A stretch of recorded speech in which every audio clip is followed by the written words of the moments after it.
How to add friends in PUBG. Hi everyone, welcome back to Gameplay Classic.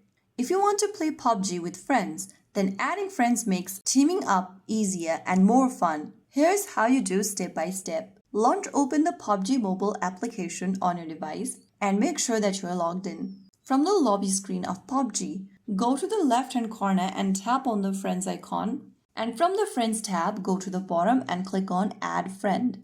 On the next page, enter a nickname or user ID of your friend in the advanced search box at the top of the screen. You can also enter the user ID to search. After you make a search for it, you'll be able to see the search results. Tap on the plus icon with a human in it on the right corner of the person you want to add as your friend, and then you can also enter a message and click send. You'll then be able to send the friend request to the person. Once they accept your request, you'll be friends in PUBG.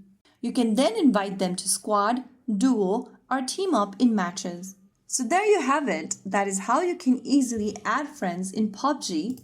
If you found the video helpful, don't forget to like, share, and subscribe to our channel. I will be back again in the next video. Thank you for watching.